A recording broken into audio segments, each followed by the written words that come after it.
Okay. So what do you think the importance of having a conversation about democracy is in 2007? One should have a conversation about democracy anytime, but it's good to organize it in 2007 because there's been a lot of controversy about the idea of promotion of democracy.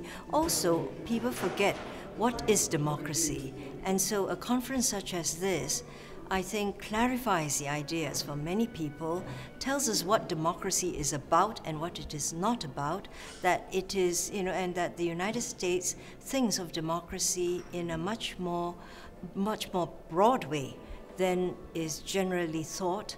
But also, I think it's time to reflect on the problems of establishing democracy and the evolution of democracy and what some of these challenges are and how we can try to help the challenges so that you really do get democratic countries established. So what do you think are the biggest challenges facing democracies today? Well, I think one of the challenges I try to highlight in my session was that there is a linkage between markets and democracy. The two go hand in hand.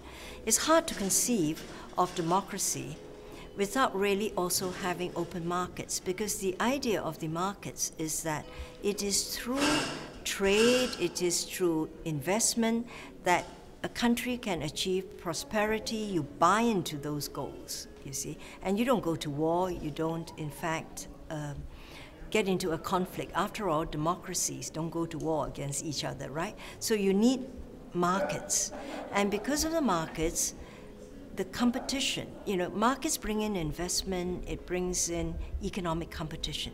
And competition suggests or dictates that you have to have a rule of law, transparency, you have to have, in fact,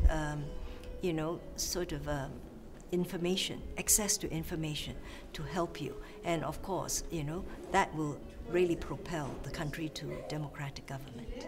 And so there was a talk about corruption in there as well that you took part in.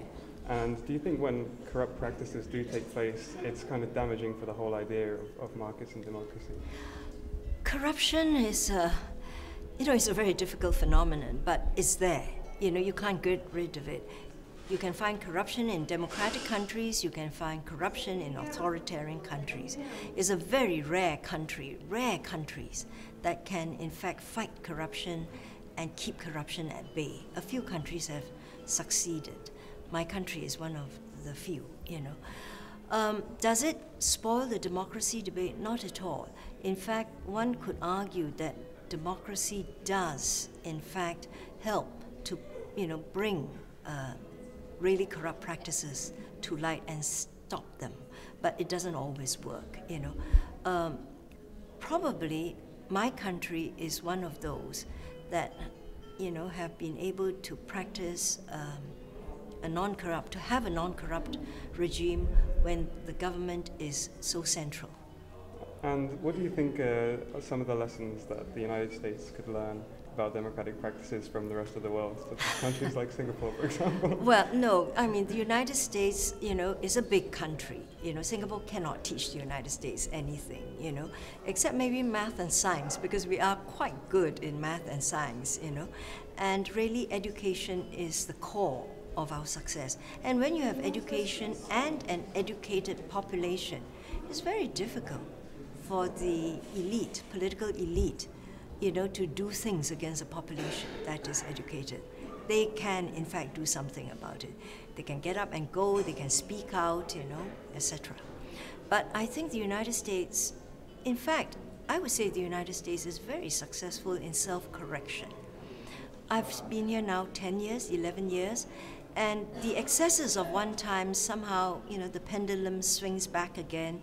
You self-correct, you're too sort of liberal, then you become conservative. You're too conservative, you come back to the center again. So you are pro-trade, then you're anti-trade, and I'm waiting for you to become pro-trade again.